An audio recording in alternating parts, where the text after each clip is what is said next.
of obstacles in the ground and shooting. Which is cool, but after a couple of hours, if you have a number of nights, if you're busy on nights and you're wearing those for hours. It's a chilly Thursday morning, and I'm climbing aboard LifeLink's Augusta 119KX medical helicopter. And then we'll secure you in the seatbelt. And this is going to allow us to talk because obviously the engine's right here. So we're going to be able to communicate while we're up there. My crew for the day is Mike Lewis, the pilot, Tyler Christofouli, a flight paramedic, and Kevin Rixman, who is a flight nurse.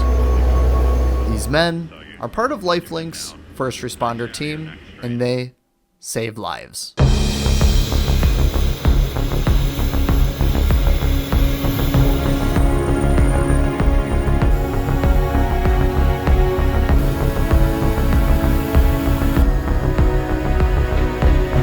Aboard the aircraft, I chat with the flight crew over comms.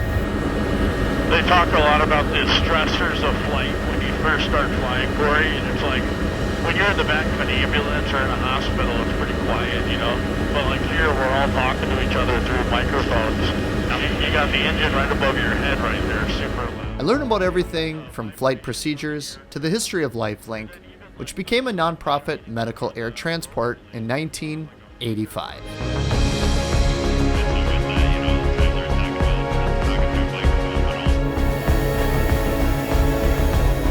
After a quick flight, we're back at base.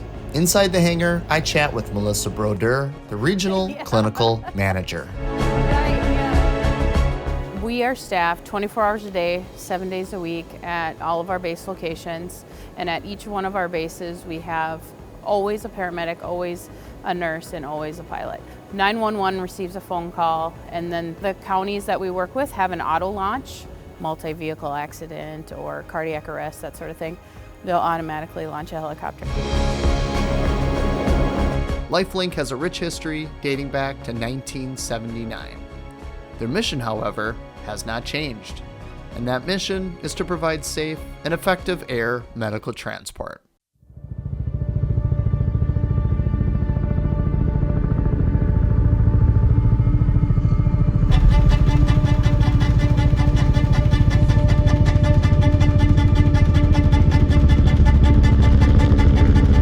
They're at the base, they're having their meals together, waiting for a call to come in, the tones drop, and then all three of them collectively work together to check weather and assess the risks involved, and then determine location where they would be going, that sort of thing. But they all are very collaborative in accepting those transports and then getting ready for them. And during the transport as well, while they're flying, either to a patient or with a patient on board, continuously talking about, air traffic that they may see, weather that they may be observing, flight patterns, distances, those sorts of things. So primarily we're taking care of the patient, but right second next to that is making sure that we're flying safely and taking care of ourselves. There's a plethora of different reasons why we transport patients. Some of them being because it's a scene response. So a scene would be landing on a highway or landing on a baseball field or, a wide open area where we can land safely and meet up with fire, police, EMS. Time is tissue. Most of the time it's trauma in orientation.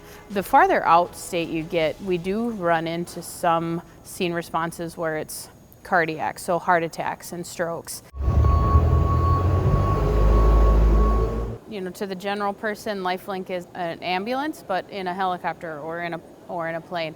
We are an air medical provider. We have helicopters throughout Minnesota and Wisconsin, and then a fixed wing here located at our Anoka Airport Blaine location. When LifeLink's medical helicopter is not being deployed for an emergency, you may see them out attending family-focused community events.